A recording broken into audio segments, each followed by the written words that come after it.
তো প্রশ্ন করেছেন ফাল্গুনী ভূঁইয়া।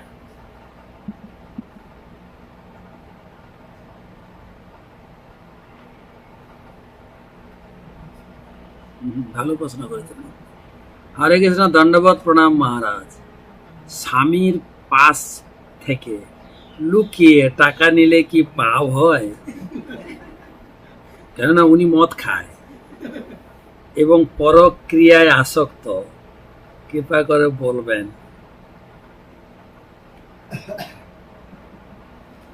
পাপ হবে না, যদি সেই টাকা নিয়ে আপনি পাপ কাজ করেন পাপ হবে। তবে যখন সুস্থ থাকেন বুঝাবেন যে তোমার এই কাজগুলো করা ঠিক না, তোমার কিছু টাকা আমি ভগবানের সেবায় লাগিয়েছি, করা যায়। পিঙ্কি দে প্রশ্ন হচ্ছে, আমার প্রশ্ন হচ্ছে আতপ চাল ভোগ লাগানোর পর সেই অন্ন সেদ্ধ চালে মিশিয়ে সবাইকে পরিবেশন করি, এতে কি কোনো অসুবিধা হয়? আমার প্রশ্ন হচ্ছে, তার মানে আপনারা আতপ চাল খেতে অভ্যস্ত না, তাই তো? যার জন্য ভগবানকে আতপ চাল লাগিয়ে তারপরে সিদ্ধ চালে মেশাতে চাইছে। আতপ চাল দিয়ে ভগবানের ভোগ হয় ঠিকই মন্দিরে, যেটা একটা নিয়ম মাফিক সেবার বিধি রয়েছে, কিন্তু আপনার ঘরে আপনি যা খাবেন তাই ভোগ দেবেন। আতপ চাল ভোগ দিতে হবে এমন মানে নেই। আপনি যদি ঘরে সিদ্ধ চাল খান, সিদ্ধ চাল ভোগ দেবেন। আর যদি মনে করেন ডাক্তার চাল খেতেও মানা করেছেন, 3 বেলা রুটি খাবে, রুটি ভোগ দেবেন, চাল দিতে হবে না। ঘরের ভগবান গৃহস্থের উপর নির্ভরশীল, যা খাওয়া হবে তাই। কিন্তু মন্দিরের ভগবান রাজার মতো একদম রুটিন মাফিক চলবে। যেরকম মায়াপুরে দুপুরে 21টা সবজি দিতেই হবে, এই তো গুনে গুনে, নাহলে ওনার পেট ভরে না। ভগবান কত বড় ভগবান, দাঁড়িয়ে থাকেন সারাদিন, গাদা মালা পরে, একটু বেশি না খাওয়ালে দম থাকে না। কমপক্ষে 21টা সবজি থাকতে হবে। 5 রকম অন্ন থাকে, প্লেন অন্ন, ঘি অন্ন, পুষ্পান্ন, তারপরে এই গরমের সময় কি বলে লেমন অন্ন, তারপরে দই অন্ন, ভ্যারাইটি সিজন অনুযায়ী থাকে। তো ঘরে যা খাবে, গীতায় বলেছেন না, যত করসি যত অশ্নাসি যত জু হসি দদাচ্ছি, তুমি যা খাও আমাকে বলি। আর যদি মনে করেন দুপুরে আজকে ভাত খাবো না, রুটিও খাবো না, পাস্তা খাবো, আপনি মনে করবেন পাস্তা দেবো কি, দুটো অন্ন দিই তারপরে পাস্তা দিই না, শুধুই পাস্তা ভোগ লাগবে, অন্ন দিতে হবে না।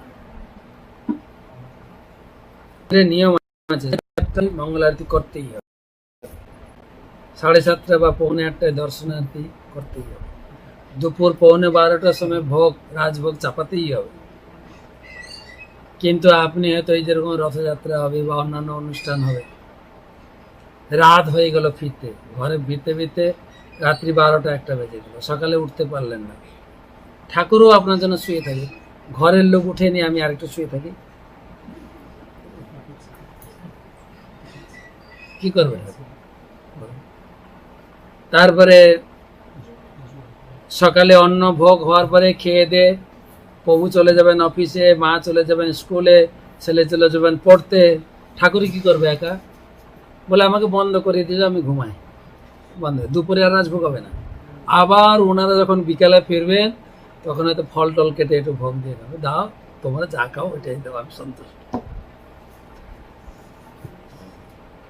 তারপরে ইচ্ছা হলো একটু বেড়াতে যাব, মায়াপুর যাব, তখন আর রাস্তায় রাজভোগ করে রান্না করবে, এই বাজারে একটু ফল কিনে ভোগ লাগে।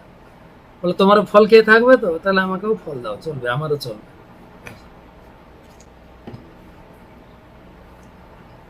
তো সুতরাং আপনাকে আতপ চাল রান্না করতে হবে না, সিদ্ধ চাল আপনারা খাবে, সিদ্ধ চাল ভোগ দেবেন, এটা অনুমোদিত। সে বলবেন না যেহেতু মহারাজা বলছে না। কেউ যদি আপনাকে ভুল গাইড করে যে না আতপ চাল ছাড়া গোবিন্দের ভোগ হয় না, হয়, কেন গোবিন্দ নিজেই বলেছেন যা খাও আমাকে দিয়ে খাবে। ভানু মণ্ডল প্রশ্ন করেছেন,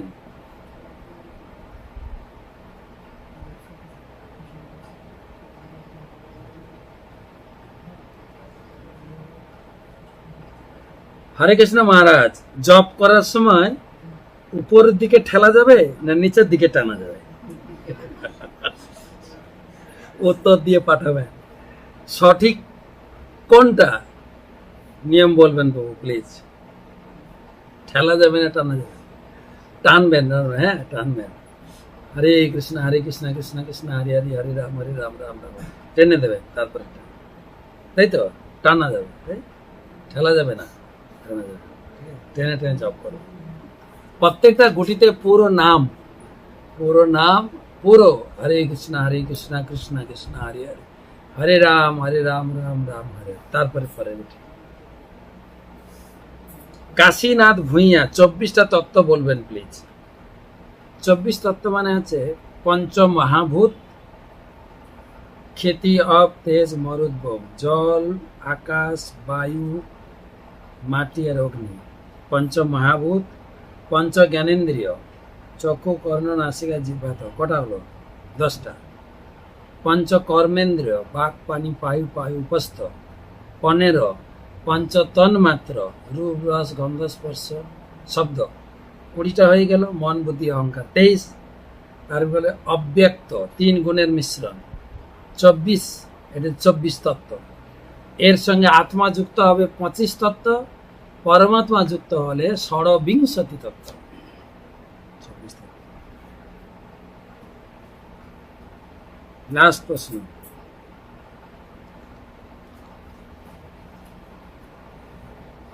সহদেব দাস মেদিনীপুর থেকে। হরে কৃষ্ণ মহারাজ, তুলসী পাতা প্রতিদিন তোলা যায়? একদিন তুলবেন না, দ্বাদশীর দিন।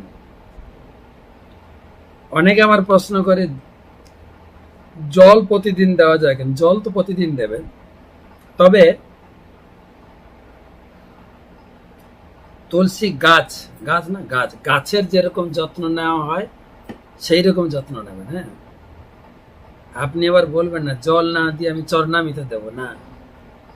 গাছ কিন্তু জল না দিয়ে আমি দুধ দেব না, গাছের মতো সেবা করবেন। যেরকম বর্ষাকালে বেশি জল দেবেন না, এই গরমের সময় যত পারেন জল দেন, জলের ধারা দেবেন। একই নিয়ম চলেন। বর্ষাকালে দেখি প্রচুর জল ঢালে না, বর্ষাকালে রোদ দিতে হবে। গাছের যেভাবে যত্ন, কখনো কখনো একটু গোবর সার মিশিয়ে দেবে, পোকা লাগলে স্প্রে করবেন। গাছের যা যত্ন নেওয়া দরকার করবেন। তুলসী তো কেবলমাত্র দ্বাদশীতে তুলসী তুলতে নেই। শুধু দ্বাদশীতে তুলসী তুলতে নেই না, আমি অনেক মহাত্মার কাছে শুনেছি দ্বাদশীতে কোনো গাছকে আগা দিতে নেই। তার মানে আমি বলতে চাইছি যারা সাধন ভজন করছেন দ্বাদশীতে শাকটাও এড়িয়ে যাবেন, ওরা গাছের মধ্যে পড়ছে। ঠিক আছে, আজকে এই পর্যন্ত রাখি। আবার কালকে ধ্রুব মহারাজ